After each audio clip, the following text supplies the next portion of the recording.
The territory's progress towards a large-scale transition to renewable energy in the shortest possible timeframe received a major boost this week as the board of the Virgin Islands Public Services Commission approved two qualifying facility applications. The applications come from Leeward Energy and Howland VI. During the last PSC board meeting, there was a question of whether Howland would participate in the request for proposals process, as no application from that entity had yet to be received. At the time, it was noted that an initial analysis of what had been received resulted in Leeward Energy being considered one of the more favorable options. The application, like I said, is very similar to the Hogland application. There are a couple notable things here in this application. One is that sealed financials have been presented with the application, although I have not been provided those. So they are presented, and so I assume that perhaps somebody at the PSC who has those in their control has perhaps looked at those. They are for the parent company, so it's going to be somewhat less meaningful since the parent company is very large. And the applicant has stated in their application that they have procured a sizable number of solar modules along with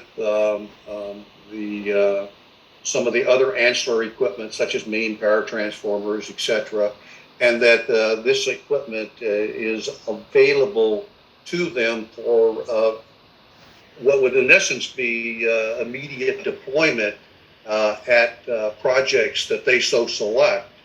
And so this particular aspect is interesting, I assume, to WAPA, particularly from the perspective that one of the longest lead time items is equipment procurement. So this provides a somewhat meaningful enhancement, so to speak.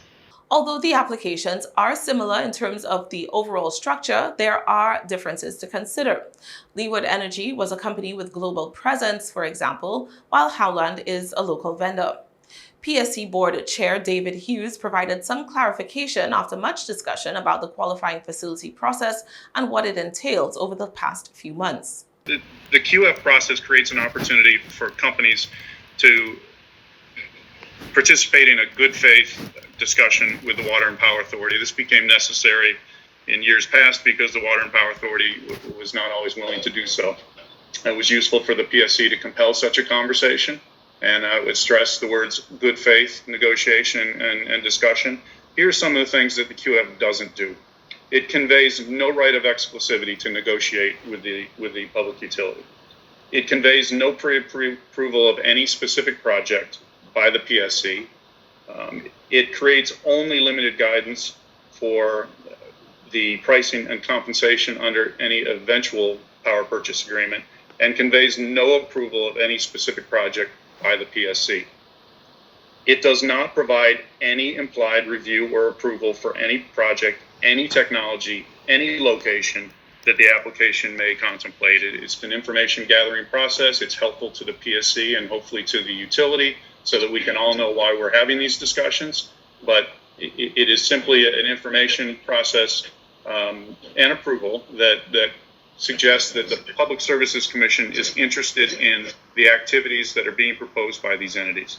And finally, it is not required. The QF process is not required by any entity that wishes to do business in the Water and Power Authority and ultimately with the PSC. So we've had a lot of discussion over the last couple months about what the QF is and how magical it may be if you have one or if you don't. Hopefully that gives the public and the record some indication of what it is we're attempting to do today.